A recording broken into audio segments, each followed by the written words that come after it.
Gracias por continuar aquí en Observatorio de TV UNAM. Pues en las próximas semanas, en estos días que corren, el Congreso de la Unión estará discutiendo y eventualmente aprobando la Ley Federal de Competencia Económica en virtud de que el Ejecutivo Federal ya puso sobre la mesa su iniciativa. ¿Cuáles son los cambios más importantes a partir de la modificación constitucional y de lo que contiene la iniciativa? Víctor. Sí, hay como tres grandes temas que son completamente innovadores. Aparte hay cosas de cómo van a interactuar los comisionados, etcétera. El tema de transparencia, ¿no?, que es un tema muy importante. Pero a nivel estructural hay como tres grandes temas. Está una reconfiguración de cómo se entiende la desincorporación de activos, acciones y partes sociales. Está el tema de insumos esenciales, que ya estuvimos discutiendo, y está también la eliminación de barreras a la entrada, ¿no? Son como los tres rubros importantes que vienen, sobre los cuales de hecho gira toda la reforma, ¿no? Telegráficamente, eliminación de barreras a la entrada, ¿en qué consiste? ¿Qué se entiende por eso? A grandes rasgos, esencialmente hacer un análisis de competencia en un mercado específico y encontrar obstáculos a la libre competencia o la libre concurrencia de empresas que se pudiese eliminar simplemente con una decisión, digamos, del órgano regulador, del órgano de competencia, diciendo elimínese. Y un ejemplo, en el mercado de telecomunicaciones, bloqueo de terminales. Hoy en día todos los usuarios en México tienen una terminal que está bloqueada. Si tú decides cambiarte de operador, por ejemplo, tendrías que comprarte una nueva terminal para cambiarte de operador. Entonces, una barrera a la entrada que incrementa los costos de los usuarios para cambiarse entre distintos operadores, y es una barrera a la competencia, se puede eliminar con una decisión del órgano de competencia, en este caso el Instituto Federal de Telecomunicaciones, diciendo a partir de hoy ninguna terminal de equipo móvil puede estar bloqueada. Entonces eliminas una barrera casi con una decisión.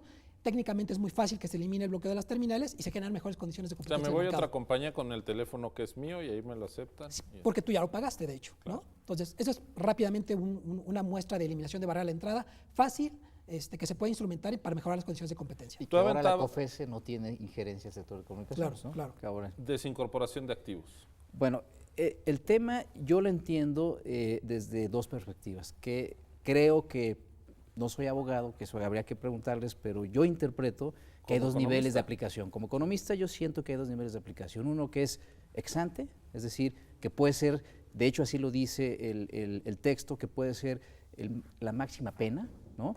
Y yo siento que esa máxima pena la puedes aplicar si tú determinas que hay barreras a la competencia, por ejemplo. O sea, el mecanismo de desincorporación. Y en otro nivel, donde ya tienes que haber cometido una práctica, es decir, una concentración ilícita, ¿no? Entonces, no queda claro, y lo que yo creo que ayudaría mucho es, yo creo que ese mecanismo persuasivo debe de estar, pero debe estar bien reglamentado. O sea, debe estar las reglas muy claras de operación, y debe de estar las etapas, el tiempo, cuándo exactamente lo vas a aplicar, con un análisis técnico de sus efectos de mercado. ¿Qué implicaría desincorporación de activos?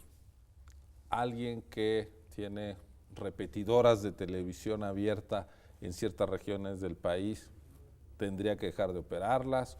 ¿O Telcel en alguna? En fin, ¿qué se podría entender por desincorporación de activos? Sí, esencialmente parte del hecho de concebir a un agente económico como parte de un conjunto de activos, ¿no?, tangibles y no intangibles. A veces la desincorporación de activos en algunos temas, por ejemplo en el caso de Microsoft en Europa, ocurrió a través de un intangible que era propiedad intelectual. Estabas obligado a desincorporar no tanto servidores físicos, sino protocolos de comunicación con otras partes, ¿no? Y eso evidentemente pues tenía valor importante, valor económico para Microsoft. Entonces fue, digamos, un revés para la empresa. Y luego está la desincorporación convencional, que es dividido a la empresa, ¿no? El mejor ejemplo pues fue lo que ocurrió en el 82 en Estados Unidos, cuando AT&T fue dividida, ¿no?, en distintos segmentos. La compañía telefónica. Exactamente. Entonces, la incorporación de activos significa dividir la estructura, todos los activos productivos, tangibles y no intangibles de una empresa, con el objeto, y esa es la parte importante, con el objeto de generar mejores condiciones de competencia. Y es ahí donde se empieza a establecer, donde se genera un poco la complejidad técnica. No es tan fácil desincorporar una empresa. Por ejemplo, mencionabas empresas de radiodifusión. Una desincorporación de un activo sería vender un canal, o sería más bien que venda las torres, o más bien dividir a una empresa de radiodifusión en distintas zonas geográficas, etcétera. Es un tema técnicamente complicado.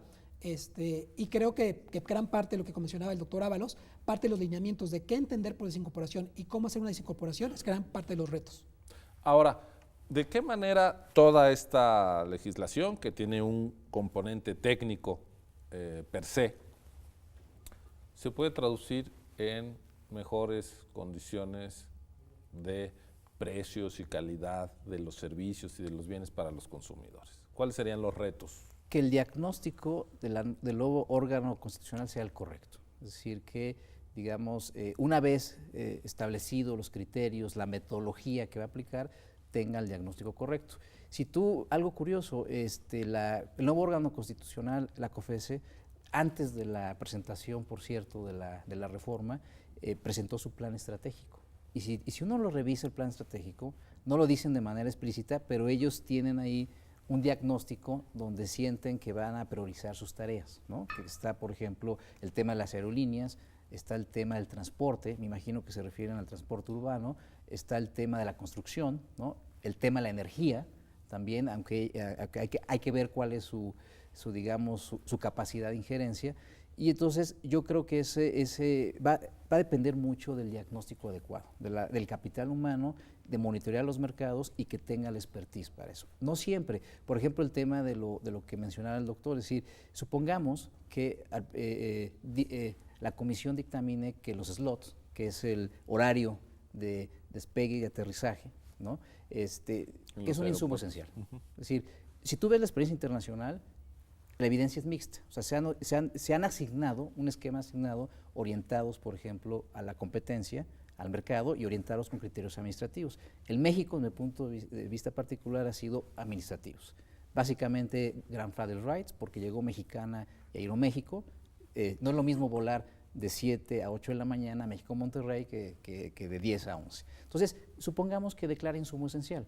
Entonces, la ley dice que tiene que pedirle la opinión del órgano sectorial en este tema, en este mercado, pero no tendrá el expertise. O sea, es muy complicado diseñar un esquema de asignación de slots, por ejemplo, con un mix que sea administrativo y que sea orientado al mercado. Entonces, esa extensión de poder a mí, digamos, me preocupa en términos del insumo esencial. En otros países va a sectores muy específicos. Temas preocupantes de la iniciativa, Víctor Pavón. Sí, yo creo que hay un conjunto, digamos, de mecanismos que tienen que afinarse un poco. Lo que mencionaba Marcos es el tema, por ejemplo, de la coordinación institucional. A mí sí me parece riesgoso que la Comisión de Competencia empiece a decidir bajo esta lógica de insumo esencial, tenga todas las atribuciones exclusivas para decir, me voy a meter a este sector. No tiene sentido definir un insumo esencial si no lo vas a regular. Y parece, así como está la legislación, es que esas atribuciones pasan completamente a la Comisión de Competencia.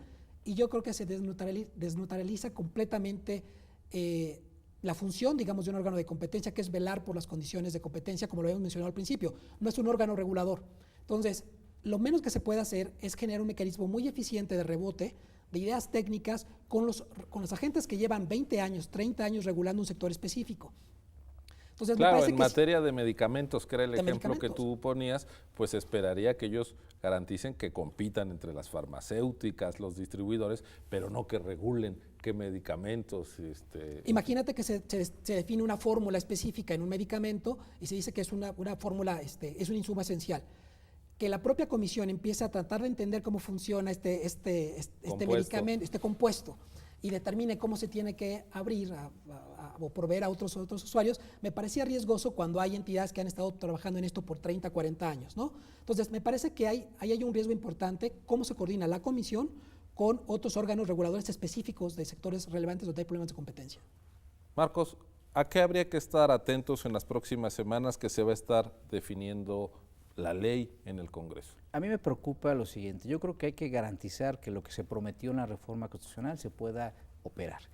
En ese sentido, ¿qué me preocupa a mí?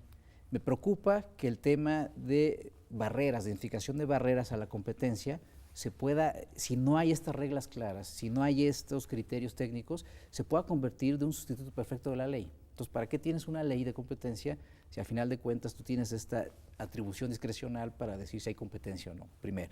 Segundo, el tema de los insumos esenciales, me preocupa que no esté tampoco los lineamientos, la metodología, que se pueda, digamos, meter en cualquier actividad de la economía. Y tercero, el tema de desincorporación de activos, que yo creo que también es un tema que hay que tener muy claro la metodología, los tiempos de aplicación y ver realmente que sea una amenaza creíble, pero con una operación práctica. Todo eso me lleva a pensar que si no queda muy bien eso en la ley secundaria, podríamos perder la esencia de un acto de competencia, de darle ese poder de regular cuando no es objetivo y es el origen.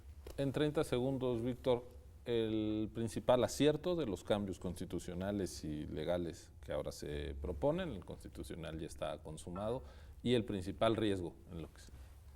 A mí me gusta cómo está un poco ideado la idea de insumo esencial, se provee una definición explícita de lo que es, se podría afinar y se podría discutir, pero me parece que es un acierto porque genera certidumbre para todos los agentes económicos.